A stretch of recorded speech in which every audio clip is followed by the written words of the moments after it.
Saudara, saya nggak pernah jadi maling di rumah Tuhan. Pastor William itu saksinya.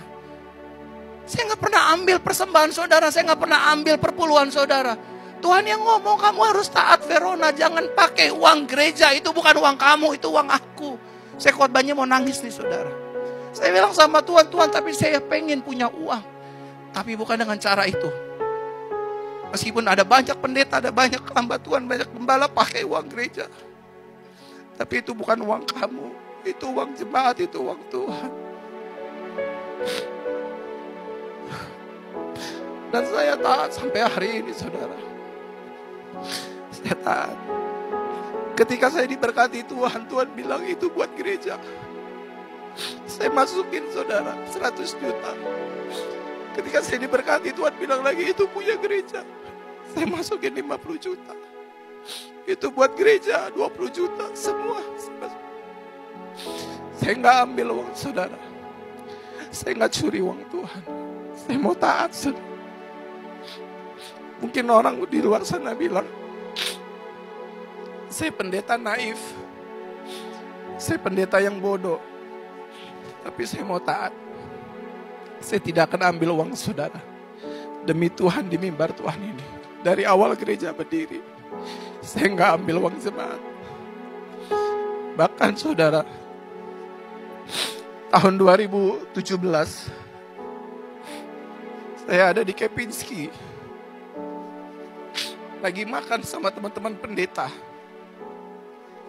Lagi enak. Habis KKR. Saya makan saudara. Saya ketawa. Tiba-tiba Tuhan bicara dalam hati saya. Kamu enak tertawa di tempat ini. Kamu enak bersanda gurau bersama teman-temanmu. Tahukah apa yang kamu makan dari makanan yang kamu makan? Dari manakah asal uang itu? Tuhan info saya itu uang orang sakit. Itu uang orang sakit yang dipakai sama teman-teman pendetamu. Untuk mencukupi kehidupannya di hari lepas hari. Saat itu saya muntahin semua makanan yang saya makan, stik yang saya makan. Yang harganya 500-700 ribu saya muntahin saudara. Setiap ibadah kesembuhan kami dapat uang 300 juta, 200 juta, 90 juta. Tuhan bilang sama saya di toilet, kamu sedang berdiri di atas penderitaan orang. Itu uang orang sakit. Itu uang orang kanker. Itu uang orang tumor. Kamu menyalahgunakan jabatanmu.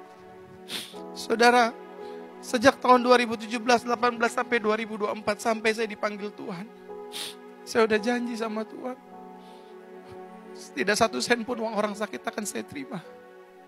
Tugas saya berdoa dan ikhlas. Saudara kalau mau memberkati saya, atas kesembuhan saudara, berkatilah gereja Tuhan. Saya dilarang keras untuk menerima uang orang sakit. Makanya saudara, saya melayani pejabat tinggi negara yang cucunya yang kakinya bengkok saudara. Kalau saya sebut saudara kenal.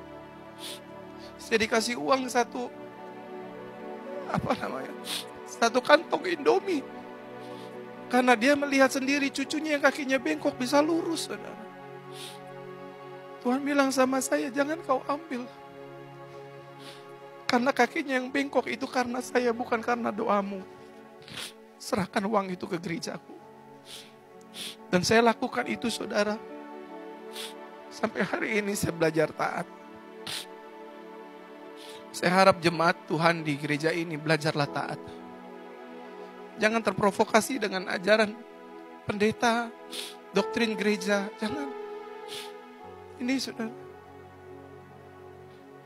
Mana bisa saya khotbah di setting nangis begini. Kalau bukan Roh Kudus. Dan semua yang saya ceritakan saya hidupi saudara. Kalau kamu taat, kamu gak usah minta sembuh. Tuhan pasti sembuh. Kalau kamu taat, kamu gak usah minta rumah, dia kasih rumah. Kalau kamu taat, kamu gak usah doain suamimu untuk kembali. Dia pasti akan kembali. Kalau kamu taat, sakitmu pasti sembuh. Belajar taat, saudara. Jangan jadi pemberontak, jangan seperti Yunus. Tuhan suruh seorang istri cukup punya satu suami. Sebaliknya suami cukup punya satu istri. Taat. Jangan ngingini harta sesamamu. Taat, saudara. Kita harus cari untung dalam berbisnis, tapi jangan buntungin hidup orang. Taat sama Tuhan. Kalau saudara taat, percayalah, saya sebagai wakil Tuhan, saudara akan mengalami kemenangan dan penuaian besar. Tepuk tangan buat Tuhan.